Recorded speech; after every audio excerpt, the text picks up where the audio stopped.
呢件係一件真實發生過嘅事。宇航員喺返航途中曾試圖打開艙門了結此生，佢當時只係不斷重複一句：俾我死喺太空，我唔想再返到地球。而為咗封鎖消息 ，NASA 足足隱瞞咗真相長達3年，無奈紙包唔住火，因為之後陸續證實，12個曾經有份登陸過月球嘅宇航員，佢哋足足有9個咁多，喺返嚟之後都出現不同程度嘅精神問題，導致登月所帶嚟嘅負面消息根本就冇辦法壓落嚟。大家好，歡迎返到嚟大灣區謎檔案。咁到底係咩原因令受過最嚴格訓練嘅呢班精英變到亂晒龍？而且據資料顯示，呢一批登過月嘅宇航員喺返到地球之後，都通通放棄咗自己隻鐵飯碗。明確咁講，係因為佢哋冇一個可以留守崗位超過5年時間，而且更離奇嘅係，成班人都好似俾人奪咗舍。有極個別嘅仲成日將自己鎖喺啲密閉黑房入面，一日到黑淨係識望住個地球儀自言自語。仲見親人就話：你哋通通都俾人韞咗喺監倉入邊，係宇宙嘅囚犯，只不過係自己唔知啫。而根據呢一種情況，目前醫學上所得出嘅解釋係話，呢啲人通通都患上咗回歸障礙症。簡單講，即係佢哋嘅人返咗嚟，但係個魂魄就留咗喺太空度。而導致呢一種情況嘅出現，原來係因為喺月球回望地球嗰短短幾秒嘅時間入邊，呢一班宇航員眼前所湧現嘅事實真實，令佢哋常年喺地球所建立嘅自信、對宇宙嘅憧憬，以及人類科學幾千年嚟不斷矯正嘅世界觀，都受到咗徹徹底底嘅粉碎性衝擊。準確嚟講，當佢哋睇到呢粒藍星嘅渺小，大腦所呈現嘅信息，令到佢哋嘅固有認知無法接受，就同電腦死機一樣。所以從嗰一秒開始，佢哋先明白到，原來人類一直活喺一粒超級精緻嘅塵埃入邊。咁當然，肯定會有朋友質疑嗰陣時阿波羅登月計劃嘅真實性。更有人覺得乜嘢回歸障礙症，其實就係唔想事情敗露，係一種勸退其他國家登月嘅大話。不過雖然到目前為止都冇辦法100%證實登月嘅真實性，但係其實同樣擁有宇宙空間站嘅我哋，係完完全全可以通過自己國家宇航員喺 CSS 所感受到嘅震撼，去證明當年登月嘅可信性。譬如最直接嘅例子就係我國航天員費俊龍嘅親身經歷。據聞當時喺執行神舟6號嘅任務入邊，當佢身處距離地球地面400公里嘅嗰一刻，佢就親身感受到自己嘅世界觀被徹底地震撼。佢描述到嗰一刻，我嘅呼吸停咗3秒，因為地球從一望無際突然變成咗一個球，而且仲係一個懸空喺漆黑入邊嘅球。呢一種感覺好難形容，佢既陌生但又好熟悉，可能只有到過太空嘅人先會明白。而之所以會出現呢一種情況，係因為我哋嘅視覺從出世嗰一刻就被欺騙，事關天同地，俾我哋最直觀嘅視覺信息都係平面，所以我哋個腦會根深蒂固咁認為呢個就係世界嘅全貌，眼前嘅平坦就係世界嘅正確地形。不過實質當你真係身處喺400公里遠嘅高空時，成個世界就會突然變成一道你非常陌生嘅弧形。所以我哋一直認為嘅無限平面，其實原來只不過係一個氣球嘅表面，而氣球外邊卻係一片深不見底、十分令人窒息嘅黑暗空間。更無奈嘅係，先頭介紹嘅呢種近地軌道視覺，佢只不過係前菜，因為更大嘅視覺挑戰係喺38萬公里以外嘅月球表面度。咁呢兩個視覺之間到底有幾大出入？最年輕嘅登月者 Charlie Duke 亦都作出咗非常有對比性嘅描述。佢回憶，當年喺月球表面度過嘅71個鐘入邊，自己就毫無意識咁養成咗一個非任務性質嘅習慣。而呢一個習慣就係每隔2個鐘，無論手頭上做緊乜嘢，佢都會不由自主暫停，為嘅就係時不時轉身去望望嗰粒懸掛喺漆黑太空之中嘅家鄉。而當指揮中心對呢一個怪異舉動提出疑問嘅時候， Charlie Duke 就解釋到：我控制唔到自己唔去望佢，我好驚佢會突然消失。畢竟我嘅全部都喺晒呢一粒可以用手掌徹底遮住嘅球體入面。所以當地球喺你眼中唔再係一個無限大嘅世界，你嘅大腦就會本能咁感到恐懼。事關我哋從呢個角度去睇，地球實在太脆弱、太渺小啦，就好似香港同 LA 兩者喺距離上明明超過咗11000公里，要飛成13個鐘以上先到達。但係當你企喺月球表面去望地球嘅時候，兩者之間卻呈現出短短唔夠1毫米嘅距離。同樣呢種令人恐懼嘅視覺顛覆，仲包括我哋一直以浩瀚呢個詞語去形容嘅太平洋，因為喺月球度睇佢，都只不過係一塊淺藍色嘅有限區域。所以喺宇宙嘅真實面前，你好難唔去妥協，唔去承認，我哋自以為燦爛嘅人類文明，本質上只係一團依附於呢粒藍色塵埃嘅微生物。然而，宇宙視覺帶嚟嘅唔單止係認知嘅顛覆，有時更係一種令人窒息嘅錯誤判斷。就好似阿波羅13號嘅 Jim Lovell 宇航員，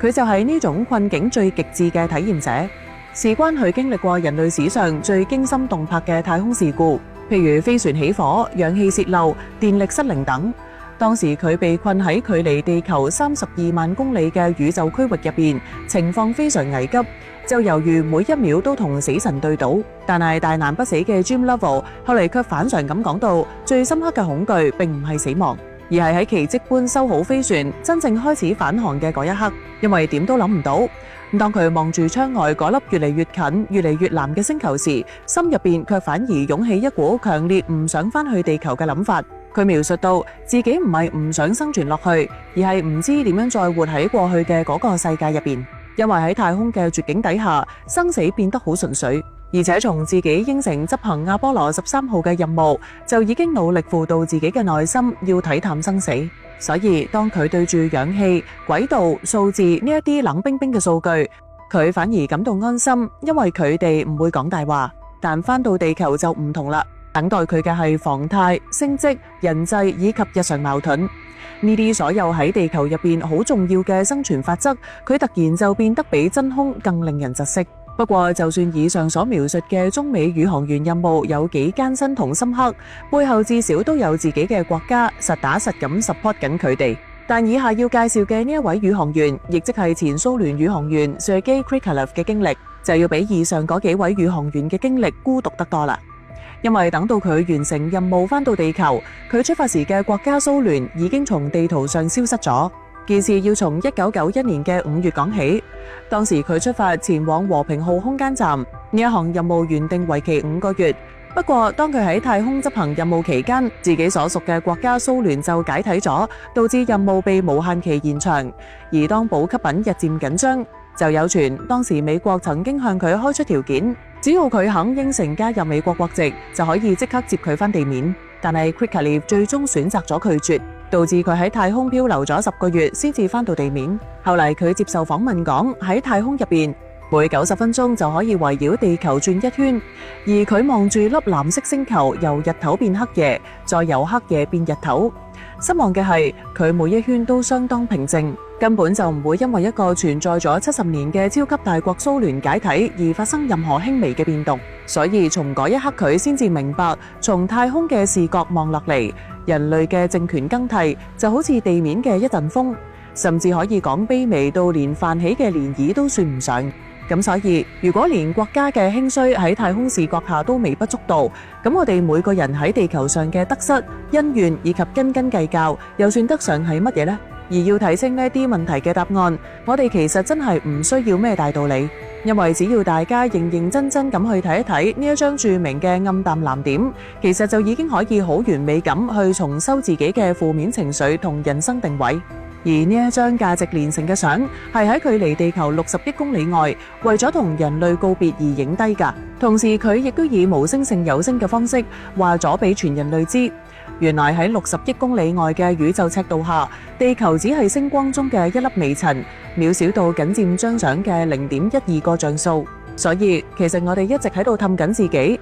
我哋不斷氹自己好重要，氹自己嘅文明好偉大，甚至氹自己打嘅仗好有意義。但喺64億公里外睇返呢一切，我哋嘅文明真係連一個蟻竇都稱唔上，因為喺呢個宇宙入邊根本就冇觀眾會去關注我哋人類文明嘅發展史。因此，基於以上一切體驗同認知震撼，太空哲學家 Frank White 喺1987年就將呢一種現象正式定義為總觀效應。佢就等同於一次認知系統嘅強制重啟，而且呢個重啟不可逆。後來 Johns Hopkins University 嘅神經科學家喺2019年做過一個實驗，佢哋對17名曾經進入太空嘅宇航員進行咗腦部對比掃描，而實驗結果發現，佢哋大腦中負責自我認知嘅後構大回皮層居然出現咗永久性嘅結構改變。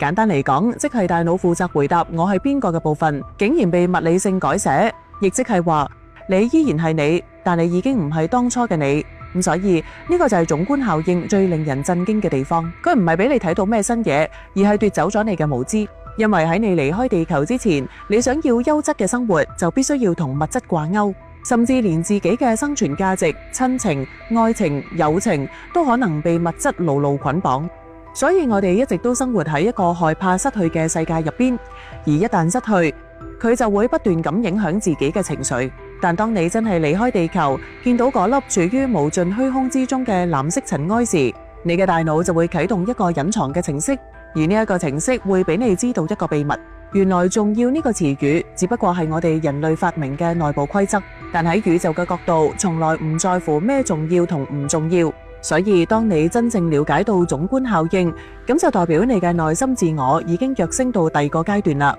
因此，嗰啲真正睇清呢個世界真相嘅宇航員，又或者係屏幕前嘅你，最終一定會比其他人活得更加積極。因為只有清晰知道自己嘅處境同埋定位，你先至會準確咁去作出取捨，亦即係你嘅選擇可能遠遠會大於你嘅努力。所以俾人類親眼睇到地球嘅全貌，即使世界觀發生咗根本嘅改變，但係佢依然都左右唔到我哋要上太空一探究竟嘅呢個事實。就好似細路仔學行路一樣，唔跌過唔痛過又點會成長呢？因此呢一位前蘇聯嘅宇航員喺祖國消失之後，佢都冇因為自己咁特殊嘅經歷而放棄自己，反而更加積極咁去建設連接人類嘅國際空間站。佢仲講，既然國家會消失，咁我哋就更要建立一個跨越國家性質嘅連接。另外仲有喺開頭曾經諗過死喺太空嘅 Jim Lovell， 佢正正因為知道人類喺太空嘅渺小，最後喺返到地球之後就出書呼籲世界和平，因為只有咁先可以最大能力去話俾大家知，整個地球先至係我哋人類要共同守護嘅家園，而唔係某個個體或者國家。咁今期嘅節目就講到呢度，多謝各位嘅捧場，我哋下期再見，拜拜。